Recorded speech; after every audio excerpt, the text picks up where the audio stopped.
जैसे कि आपको पता है मेरी पिछली वीडियोस में हमने यूनिट कवर करी थी नेशनल इनकम। जो हमारी बुक के अकॉर्डिंग नेशनल इनकम में 4 चैप्टर कवर होते हैं, 4 चैप्टर्स कवर होते हैं। चलिए देखते हैं आज के मनी क्या है। इस चैप्टर को पढ़ने से पहले सबसे पहले इस चैप्टर में हम देखते हैं बार्टर सिस्टम। बार्टर सिस्टम का क्या मतलब है? देखिए, it refers to exchange of goods for goods. Barter system का क्या मतलब हुआ? Exchange of goods for goods, यानी जब पीपल लोग गुड्स के अगेंस्ट गुड्स एक्सचेंज करते हैं तो उस सिस्टम को हम बार्टर सिस्टम कहते हैं। क्या मतलब हुआ? For example, there are 2 persons A and B. 2 लोग हैं ए और B. A wants wheat, A को क्या चाहिए? व्हीट। B wants rice. ठीक है, तो बार्टर सिस्टम यानी दे आर एक्सचेंजिंग गुड्स कि भाई ए को क्या चाहिए? राइस और बी को चाहिए व्हीट। ठीक है, तो इन्होंने क्या करा? आपस में गुड्स को क्या कर लिया? एक्सचेंज कर लिया। तो ये सिस्टम क्या हो गया? Barter system. ठीक है, एक ऐसा सिस्टम जिसमें गुड्स के अगेंस्ट एक्सचेंज किए जाते हैं। नेक्स्ट टर्म है हमारा बार्टर इकोनॉमी। बार्टर इकोनॉमी का क्या मतलब हुआ? कि एक ऐसी economy where there is a direct barter of goods and services. यानी सिंपल है कि एक ऐसी इकोनॉमी जहां पर गुड्स एंड सर्विसेज को एक्सचेंज किया जा रहा है, उस इकोनॉमी को हम बार्टर इकोनॉमी कहते हैं। कि भाई गुड्स के बदले हम गुड्स दे रहे हैं या कोई सर्विस प्रोवाइड कर रहे हैं। ठीक, और इसको एक और नाम कहा जाता है, इसको सीसी इकोनॉमी। बार्टर इकोनॉमी को हम और क्या बोल सकते हैं? C2C economy. C stands for commodity. यहाँ पर C का मतलब क्या है? ठीक है, तो एक ऐसी इकोनॉमी जहां पर गुड्स को गुड्स के अगेंस्ट एक्सचेंज किया जा रहा है, तो उस इकोनॉमी को क्या कहा गया? C2C economy. ठीक है, commodity are exchange for commodities. अब ये सिस्टम सही चल रहा था, लेकिन कुछ प्रॉब्लम्स फेस करनी पड़ी, लोगों को कुछ समस्याएं, दिक्कतें महसूस हुई। तो जिस दिक्कतों की वजह से मनी का इन्वेंशन किया गया। तो वो मनी क्या था? क्या लिमिटेशंस थी उस बार्टर सिस्टम की? सबसे पहली लिमिटेशन देखिए, टोटल 4 लिमिटेशंस है। First limitation is lack of double coincidence of thoughts. पहली लिमिटेशन जो बार्टर सिस्टम में लोगों ने महसूस करी, जिसकी वजह से बाद में जाके मनी इन्वेंट किया गया, तो वो प्रॉब्लम क्या थी? Lack of double coincidence of thoughts. कि बार्टर सिस्टम में लोग एक प्रॉब्लम फेस कर रहे थे कि एग्जाम्पल समझते हैं इसमें कि सपोज ए को क्या चाहिए? A is having wheat. A के पास क्या है? व्हीट है। And now B is having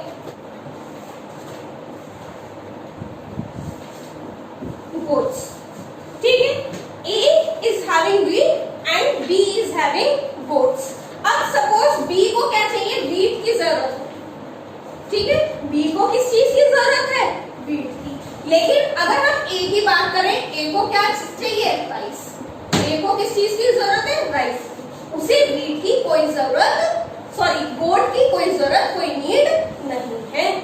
भाई बी को तो चाहिए व्हीट, लेकिन ए को गोट की जरूरत नहीं है। उसे किस चीज की जरूरत है? राइस की, जो बी के पास अवेलेबल नहीं है। तो यानी बार्टर सिस्टम में फर्स्ट ड्रॉबैक क्या प्रॉब्लम थी कि ऐसा बहुत रेयर सिचुएशंस में होता था जब आमने सामने जो 2 लोग एक्सचेंज करना चाह रहे हैं, उन्हें एक दूसरे के प्रोडक्ट की रिक्वायरमेंट है। ठीक है, and in absence of requirement कि भाई एक की तो नीड सेटिस्फाई हो रही है, लेकिन दूसरे की नीड तो सेटिस्फाई नहीं हो रही ना, तो वो एक्सचेंज क्यों करेगा? तो पहली प्रॉब्लम यही है कि भाई बहुत रेयर सिचुएशन में आमने सामने वाले दोनों लोगों को एक दूसरे की प्रोडक्ट की रिक्वायरमेंट होती थी। ठीक है, सेकंड प्रॉब्लम क्या है? Lack of common measure of value.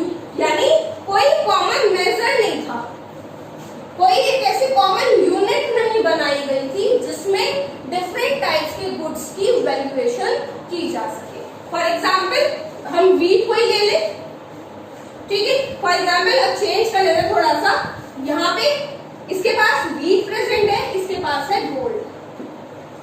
तो अगर बी सपोज वीट चाहता है कि उसे 10 किलोग्राम ऑफ वीट की रिक्वायरमेंट है, बी को क्या चाहिए 10 किलोग्राम वीट चाहिए, तो कितना गोल्ड, अब 10 के अगेंस्ट 10 किलोग्राम तो गोल्ड एक्सचेंज नहीं किया जा सकता, या 1 किलोग्राम गोल्ड तो एक्सचेंज नहीं किया जा सकता, क्योंकि दोनों गुड्स में बहुत ज्यादा क्या है, डिफरेंस है।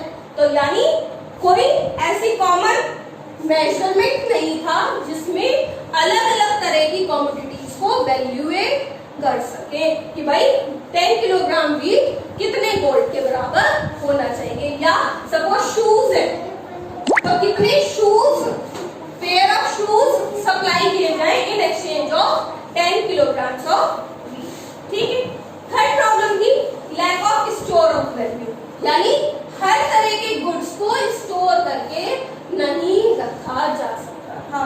कुछ गुड्स तो फॉर एग्जाम्पल गोल्ड हो गया, शूज हो गए, इनको तो फिर भी हम स्टोर करने की सोच सकते हैं, लेकिन हर तरह के गुड्स को स्टोर करके नहीं रखा जा सकता। Last lack of standard of deferred payments, यानी गुड्स के केस में फ्यूचर पेमेंट्स करने में भी बहुत प्रॉब्लम्स फेस करनी पड़ती थी। फॉर एग्जाम्पल सपोज मैंने एप्पल्स लिए हैं, 1 किलोग्राम एप्पल्स लिए हैं, ठीक है। अब जिससे लिए मुझे फ्यूचर में उसको रीपे करना है, तब रीपे किस चीज में किया जाए, भाई एप्पल्स में तो रीपे नहीं किया जा सकता। अगर सपोज मैंने उसे प्रॉमिस किया है कि मैं उसके बदले में उसे राइस प्रोवाइड करूंगी, तो 1 साल के टाइम पीरियड के बाद या 6 मंथ के टाइम पीरियड के बाद, तो जो राइस आज हमने तय कर लिया कि भाई हम एक्सचेंज करेंगे एप्पल्स के अगेंस्ट, तो वो किस क्वालिटी का होगा, कुछ कहा नहीं जा सकता कि फ्यूचर में किस क्वालिटी का राइस एक्सचेंज किया जाएगा। तो यानी फ्यूचर पेमेंट्स, डेफर्ड पेमेंट्स का मतलब क्या होता है, फ्यूचर पेमेंट्स। तो फ्यूचर पेमेंट्स करने में भी बहुत ज्यादा दिक्कतें महसूस हुई, ठीक है। तो ये क्लियर है स्टूडेंट्स, एक बार इसको पढ़िए, फिर हम नेक्स्ट मनी, जैसे कि मैंने अभी बताया आपको बार्टर सिस्टम में बहुत सारी प्रॉब्लम्स फेस करनी पड़ी थी लोगों को, जिस वजह से एक ऐसी वैल्यू, एक ऐसा इंस्ट्रूमेंट तैयार किया गया जो पर्सन्स यानी हर एक इंडिविजुअल आसानी से उसको एक्सेप्ट कर ले as a medium of exchange. तो तब जाके मनी का इन्वेंशन हुआ। सबसे पहले कॉइन्स आए, bronze coins, silver coins, gold coins, उसके बाद धीरे धीरे मेटेलिक कॉइन्स आए। देन आज के टाइम में हम प्लास्टिक मनी का इस्तेमाल करते हैं। तो सबसे मनी की डेफिनेशन देखिए, कैसे हम मनी को डिफाइन करेंगे। मनी इज एनीथिंग, मनी जैसे मैंने अभी कहा कि मनी कुछ भी हो सकता है जो हमारी गवर्नमेंट कह दे कि भाई आज से इस चीज को, इस नोट को आप मनी के फॉर्म में इस्तेमाल करेंगे। जैसे कि आप लोग सभी जानते हैं स्टूडेंट्स, अभी 2 साल पहले डिमोनेटाइजेशन हुआ था, तो गवर्नमेंट ने उस समय क्या कहा कि जो पुरानी करेंसी है दैट इज ऑफ 1500 नोट्स, वो सब क्या हो गई थी, खराब हो गई थी। क्यों? क्योंकि उसको गवर्नमेंट ने क्या कह दिया कि अब वो लीगल टेंडर नहीं है, उसको अब इस्तेमाल नहीं किया जा सकता एक एक्सचेंज के लिए, ठीक है। तो मनी क्या है, कोई भी इंस्ट्रूमेंट, कुछ भी हो सकता है जो गवर्नमेंट कह दे कि भाई ये इंस्ट्रूमेंट हम इस्तेमाल करेंगे एज ए मनी, वही क्या हो जाएगा, मनी हो जाएगा। जैसे कि पुरानी करेंसी को रिप्लेस करके नई करेंसी आ गई, ठीक है। तो मनी क्या है, money is anything which is generally accepted, जो हर कोई आसानी से क्या कर ले, एक्सेप्ट कर ले। अब जो पुराने 1000 के 500 के नोट है, कोई एक्सेप्ट नहीं करेगा। क्यों? क्योंकि गवर्नमेंट ने उसको क्या कर दिया, बंद कर दिया, बैन कर दिया।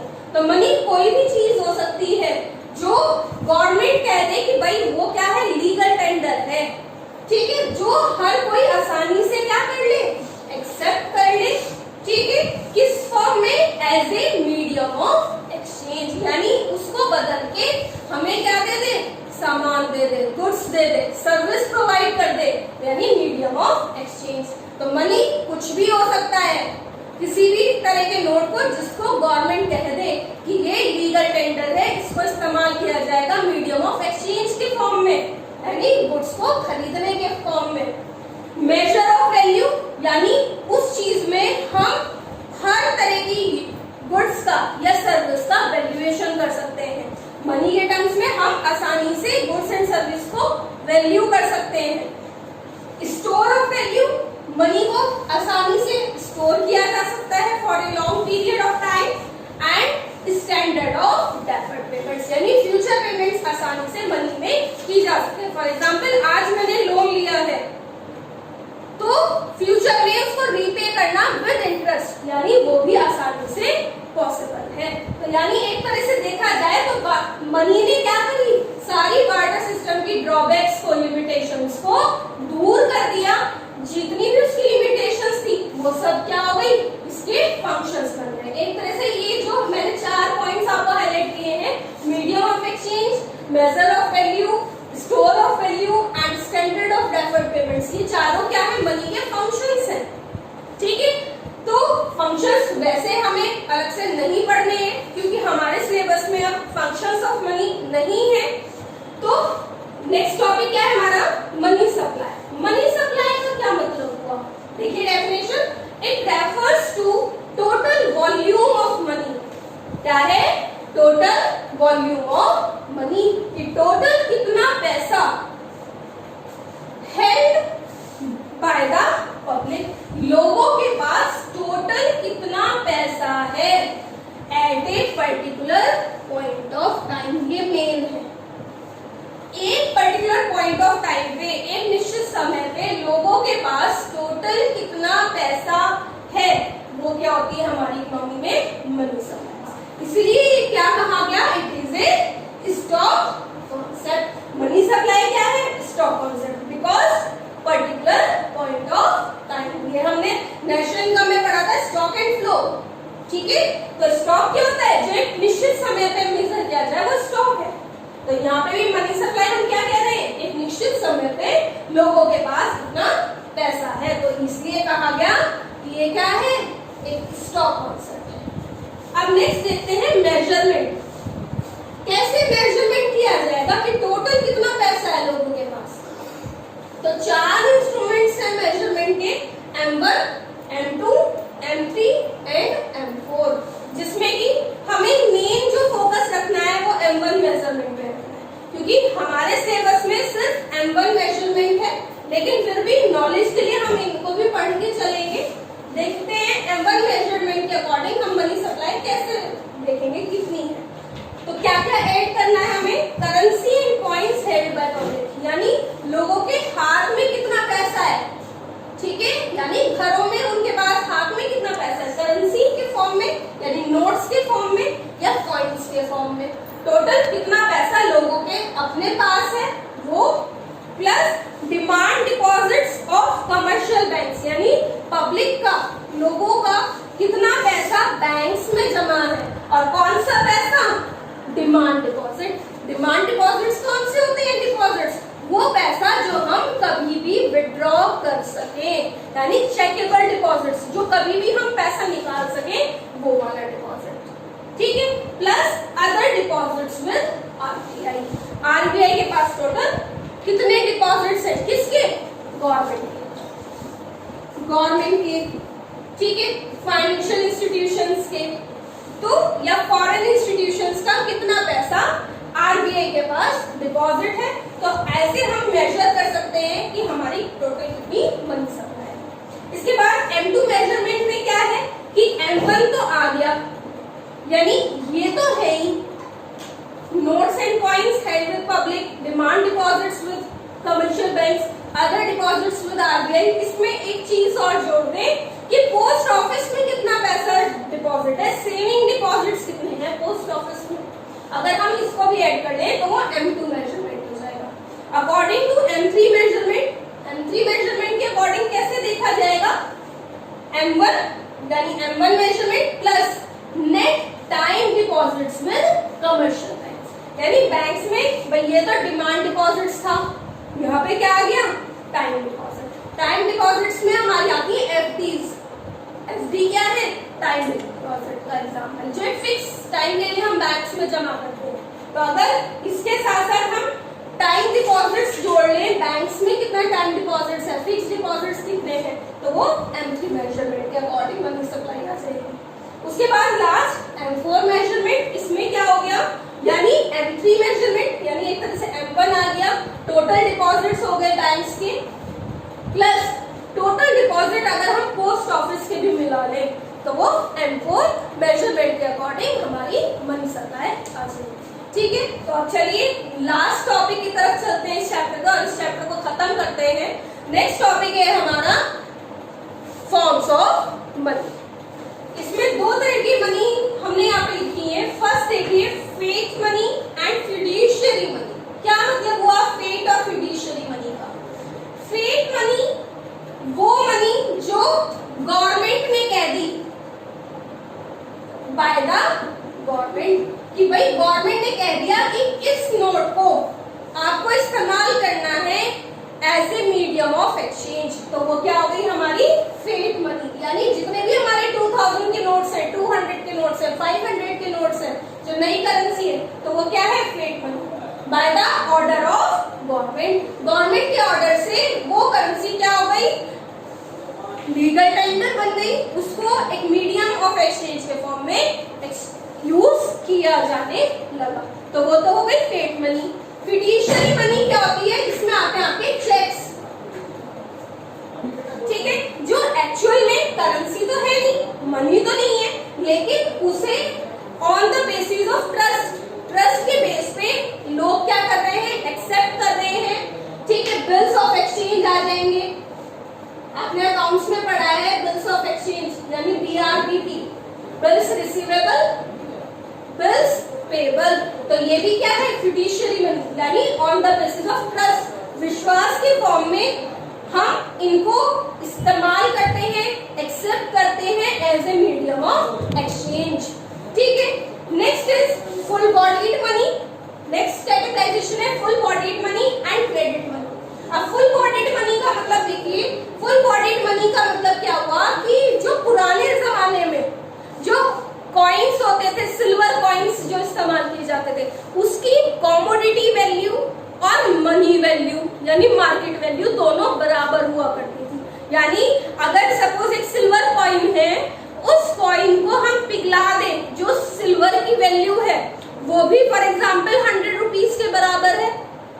ठीक है, अगर उस कॉइन को सेल कर दिया जाए, सिल्वर को सेल कर दिया जाए, तो हमें 100 रुपए मिल सकते हैं, और अगर उस सिल्वर कॉइन से सामान खरीद रहे हैं तो वो भी 100 रुपए का ही मिलता है, तो वो तो हुई फुल बॉडीड मनी, जिसकी कॉमोडिटी वैल्यू यानी क्या हो गया, कॉमोडिटी वैल्यू इक्वल हो गई मार्केट वैल्यू। क्लियर? दूसरी तरफ क्रेडिट मनी कौन सी मनी होगी, जिसकी कॉमोडिटी वैल्यू एक तरह से ना के बराबर है। आज के हम नोट की बात करें, जो हमारे नोट्स हैं, तो उनकी कॉमोडिटी वैल्यू क्या है, बिल्कुल ना के बराबर है। लेकिन अगर हम मार्केट वैल्यू या मनी वैल्यू की बात करें तो वो बहुत ज्यादा है। आप 2000 के नोट को ही देख लो, अगर वो गल जाए तो पानी में धुल गया, क्या आप उसको कुछ करा जा सकता है, कहीं पे उसको सेल करके उसको आप पैसा ले सकते हो? नहीं, क्योंकि उसकी कॉमोडिटी वैल्यू क्या है, बहुत कम है। लेकिन मार्केट वैल्यू, मनी वैल्यू 2000 रुपए में बहुत सामान आता है। ठीक है, तो वो क्या हो गई हमारी क्रेडिट मनी। ठीक, होप आज की वीडियो में आपको ये चैप्टर समझ में आया होगा। अगली वीडियो में हम बैंकिंग चैप्टर को कवर करेंगे। ठीक है, अगर स्टूडेंट्स आप मेरी पिछली वीडियोस आपने नहीं देखी हैं तो आप चैनल पर जाके प्लेलिस्ट में पिछली वीडियोस देख सकते हैं और वहां से नेशनल इनकम यूनिट को